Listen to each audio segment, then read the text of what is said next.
नमस्कार। News times के इस बुलेटिन में आप सभी का स्वागत है। आपके साथ मैं हूं तृप्ति विश्वकर्मा। आइए खबरों का सिलसिला आप शुरू करते हैं। पश्चिमी सिंहभूम जिले में 53 हेल्थ एंड वेलनेस सेंटर है। स्वास्थ्य विभाग के गाइडलाइन के मुताबिक इन्हें दुरुस्त करने की कोशिश हो रही है। इनकी व्यवस्था के आधार पर ही जिले की स्वास्थ्य व्यवस्था की ग्रेडिंग होगी। हेल्थ एंड वेलनेस सेंटर के लिए नामित पदाधिकारियों के साथ सिविल सर्जन डॉक्टर बुका उरांव ने आज समीक्षा बैठक की। किस सेंटर में क्या व्यवस्था है और क्या कमियां रह गई हैं, उन्हें समझने और ठीक करने को लेकर मंथन किया गया। हेल्थ एंड वेलनेस सेंटर में ब्रांडिंग के साथ प्रसव कक्ष, बिजली और पानी, शौचालय की व्यवस्था होना ज़रूरी है। ज़्यादातर सेंटर में यह सारी मूलभूत सुविधाएं उपलब्ध है। करीब 10 सेंटर ऐसे हैं जहां कुछ कमियां हैं, जिनको दुरुस्त करने के लिए सिविल सर्जन द्वारा पदाधिकारियों को निर्देश दिया गया कि छोटी छोटी ज़रूरतों को पूरा कर दें, सेंटर को दुरुस्त करें ताकि आम जनता को इसका लाभ मिल पाए। यहाँ राजीव जी बता रहे हैं कि 53 संस्थान को लिया गया है, तो सबको इनका कोशिश करेंगे 100% अचीवमेंट हो जाए। आज हम लोग का समीक्षा बैठक यहाँ किया गया, ये क्वालिटी एश्योरेंस से संबंधित था। इसमें 53 जो हम लोग का हेल्थ वेलनेस सेंटर है, उनमें पदस्थापित हम लोग का क्वालिटी एश्योरेंस जिनको इनको नामित किया था, उन्होंने भाग लिया।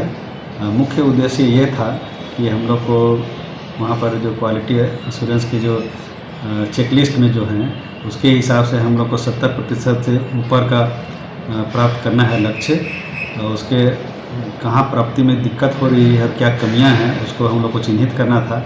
इसी के अंतर्गत में यहाँ पर ये सबसे फीडबैक लिया गया और कितना कितना कमियां हैं उसको हम लोगों ने सॉर्ट आउट किया और सभी को अच्छी तरह से ट्रेनिंग दिया गया है ताकि हम लोग का जो कमियाँ हैं उन्हें पूरा किया जा सके। तो किस तरह की कमी समझ में आ रही है कि जिनको ठीक करने की ज़रूरत है? जैसे कि हम लोग का सारे वेलनेस सेंटर को अपडेट करना है। मुख्यतः इसमें जो है कि प्रसव से संबंधित है और उपकेंद्र जो उसको वेलनेस सेंटर जो बनाया गया है उसका ब्रांडिंग सब किया गया है कि नहीं, प्रसव का सुसज्जित है कि नहीं, विद्युत और जल का व्यवस्था वहाँ है कि नहीं, और ओटी में या फिर वहाँ जो काम करते हैं वहाँ पर सारे ये जो भौतिक जो आवश्यकताएं हैं वो हैं कि नहीं, जैसे कि टेबल हो गया, डिलीवरी टेबल हो गया और पानी की व्यवस्था हो गया, और उससे जितना वहाँ लाभार्थी हैं उन लोग के लिए शौच के लिए या फिर पेशाब वगैरह के लिए बाथरूम की व्यवस्था है कि नहीं, ये सब बिंदु हैं।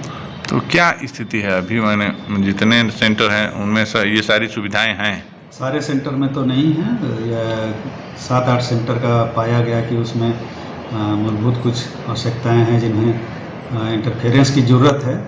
तो उन्हें हम लोग ने बोला है कि आप लोग लिखित में दे दीजिए, उसके हिसाब से हम लोग यहाँ से व्यवस्था कर देंगे।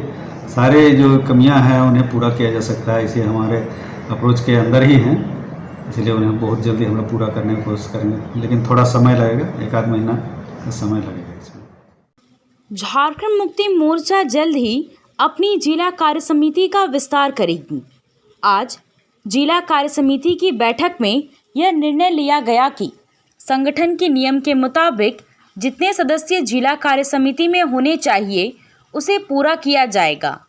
रविंद्र भवन में जिला अध्यक्ष एवं चक्रधरपुर के विधायक सुखराम उरांव की अध्यक्षता में हुई जिला कार्य समिति की बैठक में संगठन की मजबूती और विस्तार सहित कई बिंदुओं पर चर्चा की गई।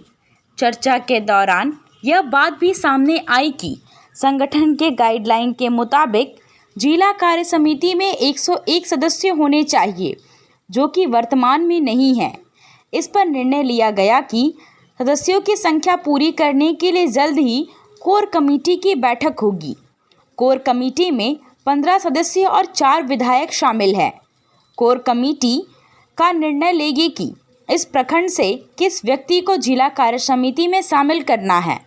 बैठक के बाद बात करते हुए जिला अध्यक्ष ने कहा कि वर्तमान में राज्य की जो स्थिति है उस पर भी कोर कमेटी निर्णय लेगी और इसके बाद हम अपनी बातों को लेकर जनता के बीच जाएंगे।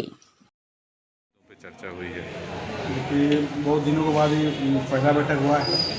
पंचायत चुनाव के बाद समापन के बाद हमको लगता है पहला बैठक है और इस पहला बैठक में बहुत कम लोग उपस्थित हुए हैं क्योंकि बारिश का समय भी है और कुछ लोग पंचायत चुनाव में थके हुए भी हैं। लेकिन बैठक तो बैठक है, बैठक करना चाहिए था, हम लोग किए बैठक में। कुछ चीज़ें सामने आई है कि जो जिला कमेटी का जो गाइडलाइन आया है उस गाइडलाइन के आधार पर और हम लोग को जिला प्रखंड लेवल से जिला में लेना है तो और कॉलम पूरा करना। अभी जो फुल पेज में हम लोग का संगठन अभी नहीं है। लगभग 101 लगभग जिला समिति का 101 लोग होते, जिला का समिति में 101 लोग हो जाते हैं।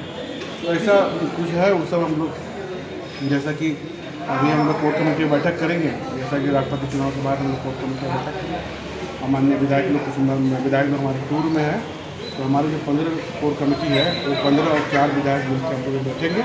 उसके बाद और किन किन लोगों को जोड़ा जाएगा, उसमें किन किन क्षेत्र से किन किन जाति के लोगों को जोड़ा जाएगा ये तय होगा। और वर्तमान जो स्थिति अब राज्य में देख रहे हैं इस पर भी हम लोग कोर कमेटी, क्योंकि सार्वजनिक रूप से हम लोग डिसीजन नहीं ले पा रहे हैं तो होना भी चाहिए, लेकिन हम लोग एक कोर कमेटी बैठक करके इसका हम लोग चुनावबद्ध आंदोलन जो बोलता है ना वो हम लोग जनता के भी जाएंगे, कार्यक्रम को कराएंगे जो वर्तमान अभी जो स्टेट में दिख रहा है।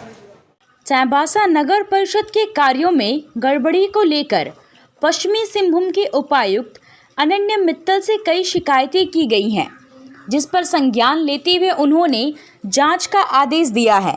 जांच की जिम्मेदारी सदर एसडीओ शशीन्द्र कुमार बड़ाइक को सौंपी गई है। एसडीओ आज नगर परिषद कार्यालय पहुंचे और जांच शुरू की।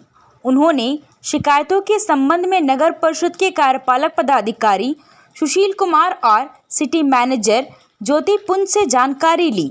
जांच के बाद मीडिया से बात करते हुए उन्होंने कहा कि प्रथम दृष्टया में जो बात सामने आई है उनके बारे में पूछताछ की गई और उससे संबंधित कागजात और फाइल उपलब्ध कराने का निर्देश दिया गया है।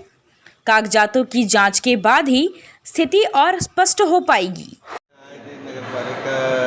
नगर परिषद क्षेत्र में कुछ शिकायतें आती हैं, जैसे कि अभी गांधी मैदान में मीना बाजार लगाने संबंधी कुछ विवाद आया।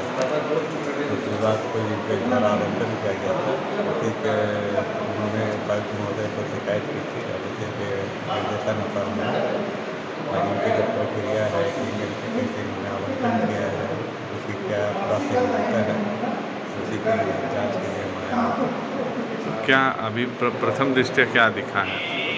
अभी तो देख रहे कि जो भी दस्तावेज हमने कुछ दस्तावेजों की मांग की है और उन्होंने इनके द्वारा बताया गया कि वो दस्तावेज हम आपको उपलब्ध करा देते हैं। अगर वो दस्तावेज उपलब्ध करा देते हैं तो उसके बाद हम उनकी प्राथमिकता। पश्चिमी सिंहभूम जिला के जिकपानी एसीसी मार्केटिंग कॉम्प्लेक्स परिसर में राज्य की ग्रामीण महिलाओं के द्वारा निर्मित उत्पादों की बिक्री और प्रदर्शनी केंद्र और जायरा महिला समूह कैफे का शुभारंभ एसीसी ट्रस्ट और जेएसएलपीएस के सहयोग से किया गया। इस मौके पर टोंटो के प्रखंड विकास पदाधिकारी अनुप्रिया, जेएसएलपीएस की जिला कार्यक्रम प्रबंधक जेवियर इक्का और एसीसी के सीएसआर हेड ललित बिस्वाल मौजूद थे। प्रखंड विकास पदाधिकारी ने कहा कि गुणवत्ता और शुद्धता प्लाश उत्पादों की पहचान है। एसीसी परिसर में प्लाश मार्ट से ग्रामीण महिलाओं द्वारा उत्पादित आटा, चावल, हनी, मरुआ आटा, सरसों तेल, साबुन सहित 37 तरह के विभिन्न उत्पादों की खरीदारी आकर्षक मूल्य पर किया जा सकता है। इस दौरान एसीसी के सीएसआर हेड और जेएसएलपीएस के डीपीएम ने विभिन्न परियोजनाओं के क्रियान्वयन और प्रगति पर चर्चा करते हुए सखी मंडल से जुड़ी महिलाओं को आत्मनिर्भर बनने के लक्ष्य के साथ कार्य करने के लिए प्रेरित किया। कांग्रेस के पूर्व जिला अध्यक्ष स्वर्गीय सोमाई गागराई की जयंती मनाई गई। उनके तस्वीर पर पुष्प अर्पित कर श्रद्धांजलि दी गई। इस मौके पर कांग्रेसियों ने कहा कि स्वर्गीय सोमाई गागराई कांग्रेस पार्टी का प्रचार प्रसार पूरी निष्ठा और समर्पित भाव से करते रहें। कांग्रेस अध्यक्ष के रूप में उनके कार्यकाल को सदैव याद रखा जाएगा। सारंडा पीड़ के मुंडा और मानकी की बैठक नौमुंडे के अंचलाधिकारी की अध्यक्षता में हुई। बैठक में सारंडा पीड़ की समस्याओं पर विचार विमर्श किया गया। गुआ थाना में हुई बैठक में मुंडा और मानकी की रिक्त पदों को भरने, डायन प्रथा से संबंधित ग्रामीणों के बीच जागरूकता फैलाने, नशापान के दुष्प्रभावों को रोकने, गुआ सेल से प्रभावित क्षेत्रों में स्थानीय लोगों को प्राथमिकता देने, भूमि विवाद से जुड़े मामलों का निपटारा करने, साप्ताहिक हाट बाजार में गांव के लोगों के लिए निर्मित शेड के जगह में अन्य लोगों के द्वारा किए जा रहे कब्जों को रोकने के अलावे मानकी मुंडा की समस्याओं पर चर्चा की गई। बैठक में मुंडा, मानकी, मुखिया, स्थानीय जनप्रतिनिधि, अंचल के कर्मचारी और पुलिस पदाधिकारी मौजूद थे।